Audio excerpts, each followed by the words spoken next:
بسم اللہ الرحمن الرحیم فانکحوا ما طاب لکم من النساء صدق اللہ العلی العظیم غوث اعظم بے سرو سما مدد قبلہ دین مدد کعبہ امام مدد یا خواجہ حسن مدد یا خواجہ معین الدین المدد یا خواجہ نظام الدین المدد یا خواجہ الدین المدد یا خواجہ فرید گنج شکر المدد یا خواجہ پیر محمد شاہ چشتی المدد یا خواجہ کلیم الدین شاہ المدد۔ آئیے سب سے پہلے گنبد خضرا میں آرام فرمانے والے آقا و مولا حضور تاجدار مدینہ صلی اللہ تعالی علیہ وسلم کے بارگاہ رسالت جھوم جھوم کر درود پاک پڑھیں۔ مولانا محمد وعلی آل سیدنا مولانا محمد بارک وسلم صلی علیہ وسلم علیہ یا رسول اللہ صلی اللہ علیہ وسلم۔ چمک تجھ سے باتیں ہیں سب پانے والے، میرا دل بھی چمکانے والے، برستا نہیں دیکھ کر ابر رحمت بدوں پر بھی برسا دے برسانے والے۔ آپ لوگ مجھ کو ایسا لگتا ہے نہ تو آپ نعت سنتے ہیں اور نہ ہی خطاب ٹاپک آف میرج انشاءاللہ تعالیٰ کی خطاب ہوگی، تو آپ لوگ سننے کے لیے تیار ہیں؟ تو ایک بار دونوں ہاتھ کو اٹھا کر بول دیں یا خواجہ غریب نواز۔ آپ لوگ خواجہ غریب نواز چاہنے والے اور حضور محمد صلی اللہ علیہ وسلم سے عشق رکھنے والے، تو بول دیں دونوں ہاتھ کو اٹھا کر یا رسول اللہ یا رسول اللہ۔ ماشاءاللہ۔ تو درود پڑھنے کے لیے جب میں نے کہا تبھی میں نے بولا کہ نہ آپ نعت سن رہے ہیں اور نہ ہی آپ خطاب سن رہے ہیں۔ اس کی ثبوت یہ ہے کہ میلاد کی محفل آپ کے یہاں ہمارے زمانے سے نہیں چالو ہوئی، حضرت آدم علیہ السلام کے زمانے کے بعد سے چالو ہے نا۔ پھر بھی آپ کو درود پڑھنے کے لیے کہا جا رہا ہے۔ ابھی شاعر اسلام سراج گورکھپوری صاحب آپ کے سماعتوں کے حوالے کر رہے تھے، لیکن آپ نہ سبحان اللہ کہہ رہے تھے۔ سبحان اللہ تو بہت دور کی بات ہے، جس کو اللہ نے پسند کیا ہے، جس کو اللہ رب العزت نے قرآن میں اعلان کیا ہے، درود پڑھنے کا حکم دیا ہے، وہ درود پڑھنے کے حکم علماء دیتے ہیں، تو آپ اس درود کو نہیں پڑھیں۔ پتہ یہ چلا کہ آپ کے گھر میں قرآن تو ہے لیکن قرآن پڑھنے والا نہیں، نمازی تو آپ ہے لیکن نماز میں نماز کو ڈھونڈنے والا نہیں، عبادت تو آپ کرتے ہیں، روزہ تو آپ رکھتے ہیں، زکوٰۃ تو آپ دیتے ہیں، لیکن زکوٰۃ میں زکوٰۃ کو ڈھونڈنا، نماز میں نماز کو ڈھونڈنا، عبادت میں عبادت کو ڈھونڈنا، قرآن کی تلاوت میں قرآن کی آیت میں آیت کو ڈھونڈنا، جس نے قرآن کی آیت میں آیت کو ڈھونڈ لیا، جس نے نماز میں نماز کو ڈھونڈ لیا، جس نے عبادت میں عبادت کو ڈھونڈ لیا، جس نے زکوٰۃ میں زکوٰۃ کو ڈھونڈ لیا، جس نے روزہ میں روزہ کو ڈھونڈ لیا، خدا کی قسم اگر ایک بار علماء اہل سنت اپنی زبان سے یہ کہتے کہ یا رسول اللہ کا نعرہ لگا دیا جائے تو ایک غلام بیٹھے گا، دوسرا غلام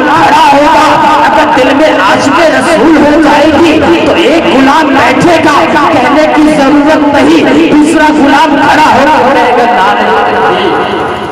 کیونکہ آپ نے نماز میں نماز کو ڈھونڈا ہی، قرآن میں قرآن کو ڈھونڈا ہی۔ پتہ ہے اللہ رب العزت نے قرآن میں ارشاد فرمایا ہے ان اللہ ملائکتہ یصلون علی النبی یا ایھا الذین آمنوا صلوا علیہ وسلموا تسلیما، بے شک اللہ کے فرشتے نبی پہ درود اور سلام بھیجا کرتے ہیں۔ یا ایھا الذین آمنوا، اے ایمان والو تم بھی نبی پہ درود و سلام بھیجا کرو۔ تو آپ کتنے بد نصیب ہیں ہم لوگ کہ ہمارے پاس قرآن ہے اور نماز ہے، عبادت کرنے کا طریقہ حضور نے بتایا، پھر بھی ہم درود سے کسر دور ہیں۔ پتہ ہے اللہ رب العزت نے قرآن میں یہ حکم دیا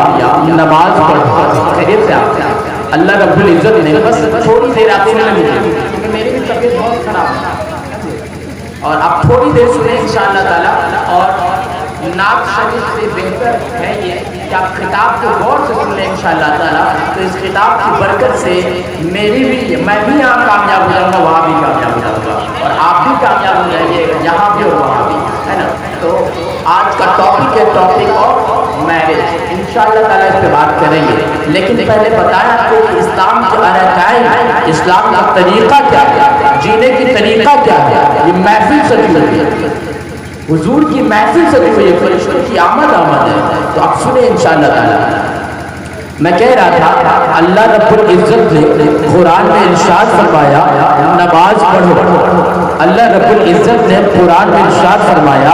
روزہ رکھو، اللہ رب العزت نے قرآن مجید میں ارشاد فرمایا زکوٰۃ دو، اللہ رب العزت نے قرآن میں ارشاد فرمایا کہ تم حج کر لو، اللہ رب العزت نے قرآن میں ارشاد فرمایا اپنے والدہ والدین کے ساتھ اچھا سلوک کرو، اللہ رب العزت نے قرآن میں ارشاد فرمایا فَانْكِحُوا مَا طَابَ لَكُم مِّنَ النِّسَاءِ، وہ عورت سے نکاح کرو جو تمہیں پسند آ جائے، اللہ رب العزت نے فرمایا۔ لیکن خدا کی قسم اللہ رب العزت نے کہیں یہ نہیں فرمایا کہ میں بھی نماز پڑھتا ہوں، اے ایمان والو تم بھی نماز پڑھو۔ قرآن میں اللہ رب العزت نے کہیں یہ نہیں فرمایا کہ اے ایمان والو میں بھی نماز پڑھتا ہوں تم بھی نماز پڑھو، اے ایمان والو میں بھی روزہ رکھتا ہوں تم بھی روزہ رکھو، اے ایمان والو میں بھی زکوٰۃ دیتا ہوں تم بھی زکوٰۃ دو، اے ایمان والو میں بھی عبادت کرتا ہوں تم بھی عبادت کرو، اے ایمان والو میں بھی لوگوں کے ساتھ اچھا سلوک کرتا ہوں تم بھی کرو۔ لیکن جب باری آتی ہے مدینے والے آقا پر درود پڑھنے کی، جب باری آتی ہے شمس الضحیٰ پر درود پڑھنے کی، جب باری آتی ہے بدر الدجا پر درود پڑھنے کی، جب باری آتی ہے مدینے والے آقا پر سلام پڑھنے کی، تو خدا خود قرآن میں ارشاد فرماتا ہے ان اللہ ملائکتہ یصلون علی النبی یا ایھا الذین آمنوا صلوا علیہ وسلموا تسلیما، اے ایمان والو بے شک اللہ کے فرشتے نبی پہ درود و سلام کرتے ہیں، یا ایھا الذین آمنوا، اے ایمان والو تم بھی نبی پہ درود و سلام پڑھا کرو۔ اتنا دیر سے کہا جا رہا ہے آپ درود پڑھے، لیکن کسی کی زبان ہی کسی کی نہیں ہوئی ہے۔ ابھی میں یہ کہتا ہوں آپ درود پڑھے بابا بولے صلی اللہ علیہ وسلم، میں سب کو نوٹس کرتا ہوں انشاءاللہ تعالیٰ کہ آپ یہاں سے کون کون پڑھتا ہے۔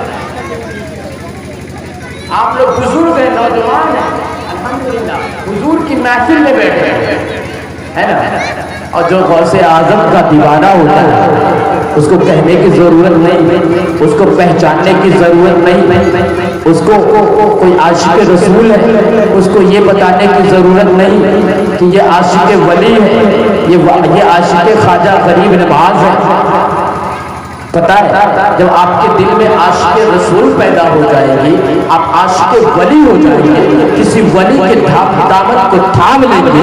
آپ عاشق ولی ہو جائیں گے۔ اس میلاد میں جو بیٹھے ہیں، میلاد میں بیٹھنے کے باوجود بھی سارے علماء آپ کو یہ حکم دیتے ہیں، یہ نصیحت دیتے ہیں، ہر ایک علماء یہ کہتے ہیں سبحان اللہ کہتے رہو، درود شریف پڑھتے رہو۔ پتہ ہے کیوں کہتے ہیں پتہ یہ چلا کہ آپ کے دل میں حضور سے اچھی محبت نہیں ہے، اس کے رسول نہیں ہے، اس کے رسول ہوتا تو جب بھی نبی کا نام لیا جاتا آپ خود کہتے صلی اللہ علیہ وسلم، کہتے ہیں نا، لیکن نہیں ہے، اس لیے کہنا پڑتا ہے کہ آپ پڑھ لو پھر اور کہنے کے باوجود بھی آپ نہیں پڑھتے ہے نا، تو یہ درود شریف کی فضیلت بیان کر رہے ہیں انشاءاللہ، ہے نا۔ اگر آپ عاشق رسول ہیں، خواجہ غریب نواز کے چاہنے والے ہیں، سارے لوگ ولی اللہ سے عشق رکھنے والے ہیں، اور جو ولی اللہ سے نسبت رکھتا ہے، محبت رکھتا ہے، وہ یہاں بھی کامیاب ہے، وہاں بھی کامیاب ہے، یہاں بھی کامیاب ہے، وہاں بھی کامیاب ہے۔ پتہ ہے حضور کی محفل چل رہی تھی، حضور علیہ السلام کی محفل چل رہی تھی، آقا علیہ السلام کی محفل چل رہی تھی، اور صحابی کرام کی محفل، صحابی کرام رضی اللہ تعالیٰ عنہ کی محفل، اس محفل میں چاچا جان سارے لوگ قرآن پڑھنے والے تھے، سارے لوگ عبادت کرنے والے تھے، سارے لوگ روزہ رکھنے والے تھے، صحابی کرام رضی اللہ تعالیٰ عنہ کی محفل چل رہی ہے، لیکن ایک بدبودار ہوا بھی لوگ محسوس کر رہے ہیں۔ صحابی کرام رضی اللہ تعالیٰ عنہ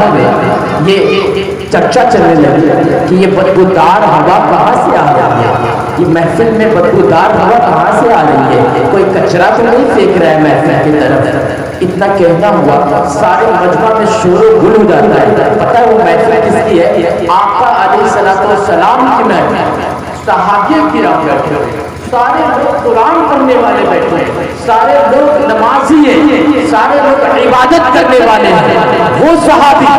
جو ایک سجدہ میں پوری رات گزار دے، ایسے صحابی جو محفل میں بیٹھے ہوئے، محفل چل رہی ہے لیکن بدبودار ہوا محسوس ہونے لگی، پھر سارے لوگوں نے ہلچل مچ گئی، یہ بدبودار ہوا کہاں سے؟ تو میرے آقا صلی اللہ علیہ وسلم فرماتے ہیں کہ یہ بدبودار ہوا کسی نالے سے نہیں بلکہ کوئی غیبت کر رہا ہے، کوئی کسی کا غیبت کر رہا ہے، کوئی کسی کا برائی کر رہا ہے، اس لیے بدبودار ہوا۔ اتنا کہنا ہوا وہ آقا علیہ السلام کی محفل، سارے لوگ نمازی، سارے قرآن والے، سارے عبادت والے، ایسے ویسے نمازی نہیں، ایسے عبادت کرنے والے نہیں، وہ جات جو ایک سجدہ کر لے تو راتوں رات گزر جائے، پتہ نہ چلے کب صبح ہو گئی، کب فجر کی اذان ہو گئی، وہ ذات جو ایک بار قرآن کی تلاوت کرے، جب پڑھنا اسٹارٹ کرے آنکھوں سے آنسو، سننے والے کے آنکھ سے آنسو، وہ ذات بیٹھی ہے محفل میں، محفل چل رہی ہے، بدبودار ہوا سب کو محسوس ہو رہی ہے۔ یہ بات آقا علیہ السلام تک پہنچی، آقا علیہ السلام نے جواب دیا کہ یہ بدبودار ہوا کہیں اور سے نہیں بلکہ کوئی غیبت کر رہا ہے، کسی کی برائی کر رہا ہے، کسی کا برائی کر رہا ہے، وہاں سے یہ ہوا آ رہی ہے، وہاں سے وہ آ رہی ہے۔ آج کے دور میں الحمدللہ ہم محفل میں بیٹھتے ہیں، علماء اہل سنت کی جماعت ہے، علماء اہل سنت کی جماعت ہے، دادا تیغلی شاہ رحمۃ رضوان کے مظفر پور میں سب سے اوپر فیضان ہے۔ آج اس محفل میں کوئی بدبودار ہوا نہیں، آج خواجہ پیر محمد شاہ چشتی رحمۃ رضوان کا ہم سب پر فیضان ہے، اس محفل میں کوئی بدبودار ہوا نہیں، آج خواجہ غریب نواز کا ہم پر احسان ہے، اس محفل میں کوئی بدبودار ہوا نہیں۔ پتہ ہے وہ اس لیے نہیں ہے، سب لوگ یہ کہیں گے آقا علیہ السلام کے زمانے میں وہ صحابی جو پوری رات عبادت میں گزار دیتے، ایسے صحابیوں کے بیچ بدبودار ہوا چلنے لگی۔ آقا نے فرمایا وہ بدبو نالے سے نہیں بلکہ کوئی کسی کا غیبت کر رہا ہے، وہ محفل جہاں سبھی لوگ پاک ہیں، ان کی ناک میں سونگنے کی اتنی طاقت ہے، ان کے ناک کے تیروں میں اتنی طاقت ہے کہ ایک برائی کرنے والے کے غیبت بدبودار ہوا میں سونگ لیا کرتے، لیکن خدا کی قسم آج ہم اس محفل میں بیٹھتے ہیں، اتنی سارے لوگ ایک دوسرے کی ٹانگ کھینچتے ہیں، مومن کا مومن برائی کرتا ہے، ایک مسلمان بھائی کا مسلمان بھائی پیر کھینچتا ہے، سب کا برائی کرتا ہے، وہ آگے کیسے بڑھ گیا؟ اس نے ایسا بزنس کیوں کر لیا؟ اس کے پاس کار ہو گئی، اس کے پاس موٹر سائیکل ہو گئی، خدا کی قسم اتنی برائی ہوتی ہے لیکن محفل میں کوئی بدبودار ہوا نہیں، ایسی کون سی بات ہے؟ وہ آقا علیہ الصلوۃ والسلام کی محفل، سارے صحابی، ایسے صحابی، ایسی جان جو قرآن پڑھے تو سننے والا آنکھوں سے آنسو گرانا اسٹارٹ کرتے، قرآن پڑھنے والا جب قرآن کی ذکر کرے تو سننے والا ہل جائے، ایسے ذات جب محفل میں بیٹھی ہے وہاں پر بدبودار ہوا، لیکن خدا کی قسم ہم کیسے لوگ ہیں، ہم نماز نہیں پڑھتے، روزہ نہیں رکھتے، زکات نہیں دیتے، عبادت نہیں کرتے، نمازوں سے کوسوں دور ہے، عبادت سے کوسوں دور ہے،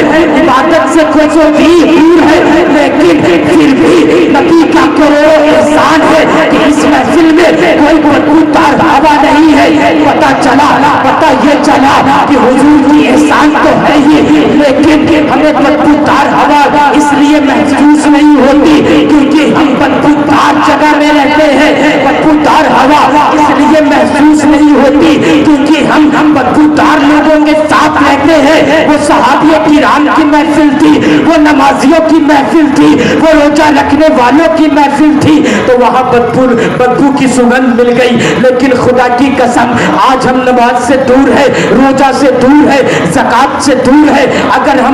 ہماری نیت نمازیوں کے ساتھ ہوتی، ہماری نیت روزہ رکھنے والوں کی ساتھ ہوتی، ہماری نیت زکات دینے والے کی ساتھ ہوتی تو خدا کی قسم آج یہ بدبودار ہوا ہمیں بھی محسوس ہوتی۔ پتہ ہے ہم نمازی کے ساتھ اپنی زندگی کو نہیں گزارتے، روزہ رکھنے والے کے ساتھ اپنی زندگی کو نہیں گزارتے، قرآن پڑھنے والے کے ساتھ اپنی زندگی کو نہیں گزارتے۔ خدا کی قسم جس دن آپ قرآن کی ایک آیت دل سے سن لیں گے، پتہ یہ چلے گا، اس محفل میں بیٹھنے کے بعد معلوم چل جائے گا کہ بدبودار ہوا کیا ہوتی ہے نا۔ تو اپنی زندگی گزارے، ان لوگوں کے ساتھ گزارے جو نمازی ہے، جو قرآن پڑھنے والا ہے، جو عبادت کرنے والا ہے، تب تو علماء کو یہ کہنے کی ضرورت نہیں پڑے گی آپ درود پڑھیں، ہے نا۔ تو اللہ رب العزت نے قرآن میں حکم دے دیا نماز پڑھو، روزہ رکھو، زکات دو، عبادت کرو، اور درود شریف پڑھنے کی باری آئی تو میرے خدا نے فرمایا ان اللہ و ملائکتہ یصلون علی النبی یا ایھا الذین آمنوا صلوا علیہ وسلموا تسلیما، بے شک اللہ اور اللہ کے فرشتے نبی پہ درود اور سلام بھیجتے ہیں۔ یا ایھا الذین آمنوا، اے ایمان والو تم نے نبی پر درود و سلام بھیجا۔